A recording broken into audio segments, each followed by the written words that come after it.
the hands. They're primarily to get the hands getting covered in propolis. Now, bees have got a habit of actually sticking everything together in a hive. And they do this with resins they get from trees. And they mix it with enzymes they go in the body and make something which is antibacterial, and it protects the hive interior from infections.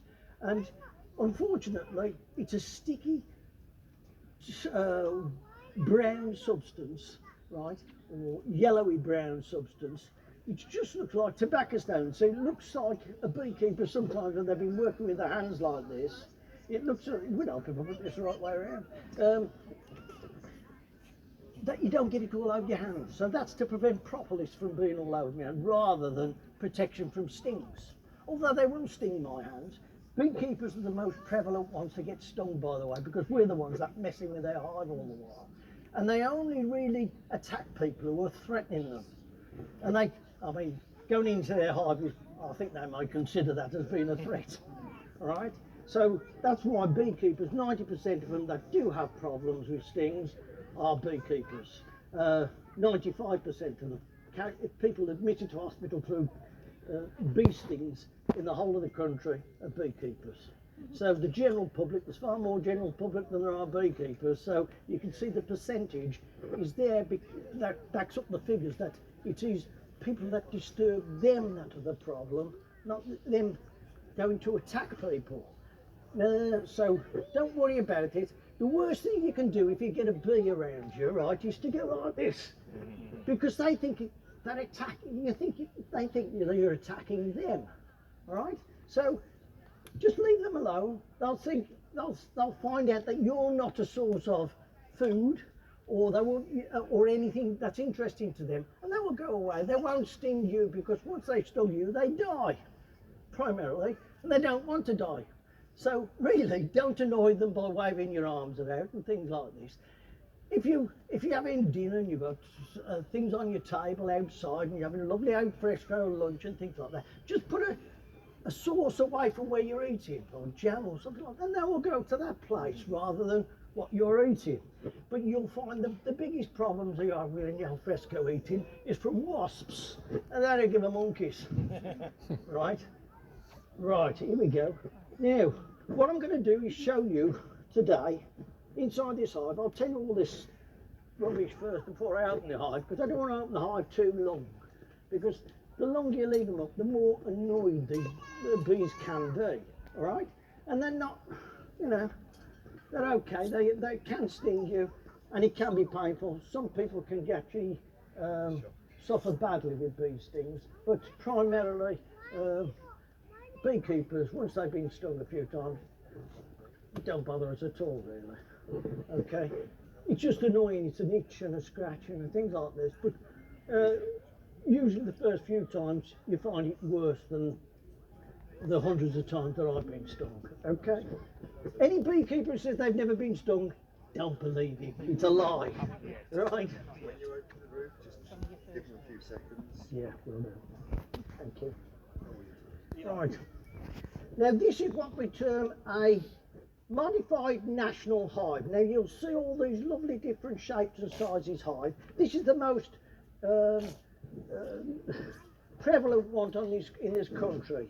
There's 90% of the beehives you'll see about in this country is this called a modified national hive. Okay, and that's what it looks like. It's got a stand, and that's to lift it off the floor to stop any mice wriggling inside and causing havoc inside the hive, entrance of the hive. So, and other slugs from getting in and all sorts of things like that. So we lift it off the floor. It also provides it as a nice convenient height for us to manipulate the hive. The next part you'll see is what is a floor. Okay, I'm going in now. Is a floor. I'm just going to give him a little bit of smoke, and I'll tell you about the smoke in a second before I open them up. But I'm going to this has got a ventilated floor underneath, and it's a mesh floor to allow varroa to come out, which is a pest that they suffer from.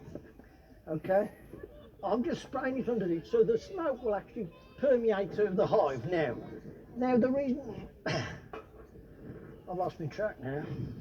The reason, sorry. You're on the floor. Oh yeah, I'm telling you about the hive. The floor. You got the seat, you got a floor, and incorporated in that floor, then we've got an entrance block. Here it is, the entrance block there, and that's the only place the bees can get in and out of the hive. Now, this time of the year, we keep it as small as possible because this time of the year is the time they get attacked by wasps quite frequently, and they have to defend their entrance, and they put soldier ones there to defend it, to fight off all the wasps that come to try and get in their hive. Okay, so that's what it's for. Yeah, we try and keep it down to the minimum. I know they sometimes have to queue up to get in and out of the hive this time of year, but it's better than having to use all their resources trying to actually keep these wasps out. This part here is the brood chamber, what we call the brood chamber, and it's the nursery of the whole hive. It's where the queen lives and where she lays all her eggs, and she can lay up to 2,000 eggs a day in the height of summer. Yeah, she's a very busy person in the height of summer. She's bringing in the stock. Usually around May time, she's laying at her peak. She's laying so they can actually go and get all the lovely goodies out in June from the lovely flowers in July, which is the main harvesting time for the bees. They go out, collect all the nectar and bring it back to the hive, okay? And pollens, of course, right? The pollen is the protein that they actually collect from flowers, and it's the protein for the bees. It's like our meat, okay? The nectar they get from the nectarines of the flower, right? They suck up and bring it back, and this is what makes the honey, all right? And the nectar is the carbohydrate for the bee. Okay, I've smoked that hive and I've let it permeate through. So what they do happening now is they've sent this smoke, and it makes them calmer. And the reason it makes them calmer is because they think there may be a forest fire or something of this nature, and they may have to evacuate the hive pretty quickly. So it tells them, all right, I've got a danger present. I must go and fill up my honey sacks with honey because we might have to evacuate the hive quite quickly and go somewhere else.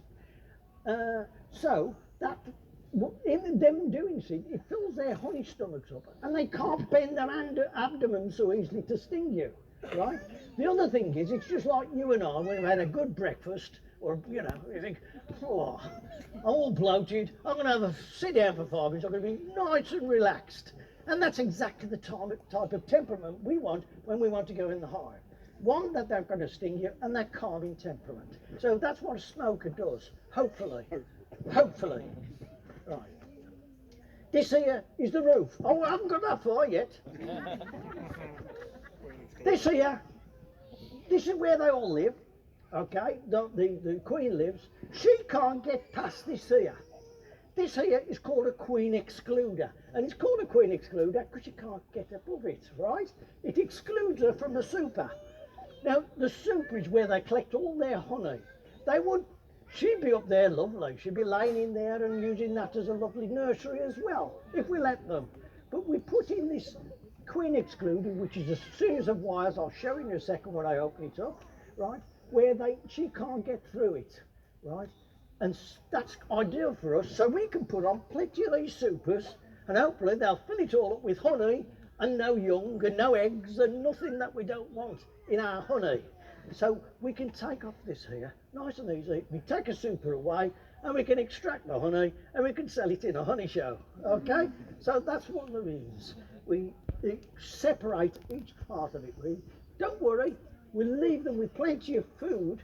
We never take any more, we only take the excess honey that they're quite busy collecting loads of honey and loads of nectar, far more than they need, which is fortunate for us, right? Because we can steal it.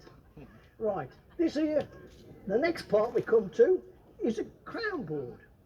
And a crown board tells them this is the end of the hive, all right? So that's their full escape. But we can move this crown board as many times as we like, putting an additional supers on, okay? This here is the roof, and it's got vents in there to allow the heat to rise and come out. But it protects it from the weather with a nice galvanised top on there. Okay, so that's your hive, and that's a modified natural hive. They can cost up to about I don't know, 500 quid or something like that to get a real setup of there. Right, here we go.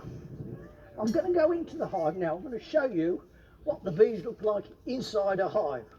The first thing I'm going to do is I'm going to take this super off, and I'll show you that after we've looked into their family home. So here we go. We take that off and put it to the side. I'll put that diagonally so I don't trap and squash any bees underneath it. So you've only got sort of 4 points of contact. All right, so I don't trap any bees and kill any bees in the process. Here we go. This is what I was telling you about. This is called the queen excluder, and you see it's stuck down. I only opened this yesterday, right? But they stick it really quickly with this propolis, and off it comes. Now then, that's a wire frame, you see, like that. Now, the ordinary bees can get through, or should I say the worker bees can get through that quite easily, but the queen can't because she's too big. So that keeps her in the box and keeps the, so they come up and they find lots of space they can put their honey deposits in the top. They can also put it underneath, but they need the area around there for her to lay in. So they leave spaces for her to lay, and they deposit the super up above, the honey up in the super. Now, this here is a frame rest. I'll just put this on here for my ease. What I do is take out a dummy board. There's nothing on that one. It just creates a bit of space for me to manoeuvre things about in the hive. This here is the foundation that we put in. First and foremost, that's how we put our frame in. And all it is a flat piece of wax that's been impregnated with shapes of the cells that they're going to draw out. And they'll see these shapes and draw it out exactly where we want them to draw it out. Rather than if we left this open, they would draw the most magnificent curly-whirly shaped things, but we can't actually examine those. So we like to keep it in a flat form so we can take the honey and things out of it. So there we go. That's the frame that we put in. Very light, just wax in the middle. There you go. I'll put them on a frame rest so it doesn't really dirty them then, you see. And we've got plenty of room in there, so I'll slide these along. What we did with ours is, and you can see what it's like when they've drawn it out. Now this one here, there's a few bees on there. That's all honey, believe it or not. That's what they'll use for feeding in the nursery on, okay? There's a few there. There's no brood, no young on there at all. All those are female worker bees, okay? There's very little males around this time of year. They kick them out the hive. The females say, you're no good to us, we kick you out because we don't want you over winter eating all our food because you're doing nothing for us. Drones do absolutely nothing in the hive at all. They just walk about, eat and do nothing, lays about, bit like humans in a way, I suppose, right? The women do all the work, and all these are female. They're all female. There you got lots of females on there, and you can see all the glistening stuff there. All the glistening stuff you see inside that frame, right? Can you see it in the cells? That's nectar, right? It's what the bees have collected from the plants, and they brought it back to the hive, they put it in cells, and they actually turn that into honey. And the top part you can see, which is the dark bit at the top, which is sealed over, is actually honey. Now the difference between that is the amount of water content that they've got in it. What they have to do is reduce the amount of water they've got in there before they can store it. Otherwise, it would ferment and you'd have drunk bees, right? So what they do is they reduce the water content down to below 20% before they cap it over with a wax capping, okay? When it's capped over with a wax capping, we know that's suitable for us to heat, and it's honey, and the rest of it is nectar. By the way, bees eat it when it's about 50% water, so they have to reconstitute it when they eat the honey. They have to put water to it, to add to it, so they can actually eat it, all right? So they have to return it back to its original state that they get from the plant itself. Now, here we go. I'm going to go through here to see if we can. I can't see any drones at all about in this hive. There's very few. I'm just going to go through it so I can see where there's any brood. All the moment we've had at the moment is honey and nectar source. Right? Well, you can see there's plenty in there of bees. So it's a nice full hive. You see, they're not really attacking me or flying away or doing anything nasty to me. So this is a nice calm colony. They've took in the smoke and they've done what they're told. All right, fair enough. I'm looking through here to see if I can see any brood or young bees. There's none there. And woe and behold, we've got a little bit of brood, but some beautiful things in here as well. What I'm going to do is I'm going to shake a few of these bees off.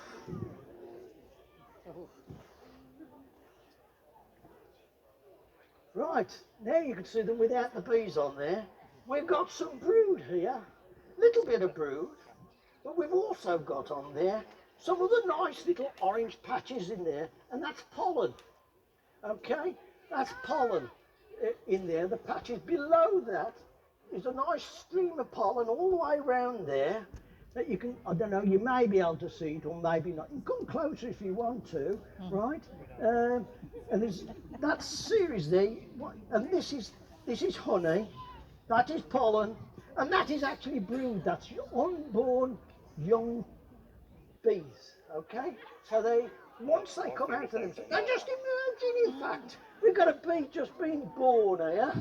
It's emerging here. There's a bee just coming out of its cell, a brand new bee just being born. Come on, children, have a look at that. Can you see that? Some little bee just coming out. That's a new baby bee being born. Can you see crawling out that cell? That's a little baby bee just being born. Well, bless my soul. Now, that was an egg 21 days ago. It stays as an egg for 3 days, and then it actually takes 21 days before a worker actually emerges in, and here we are, the result of 21 days work is just coming out of the cell. It's just emerging.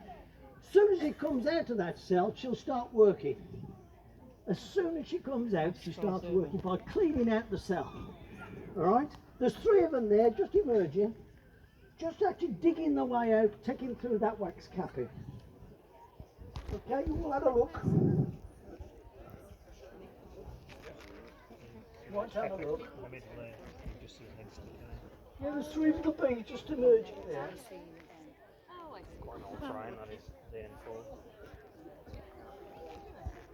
Sorry. I will show you the queen in a moment. That's if I can find it. Okay.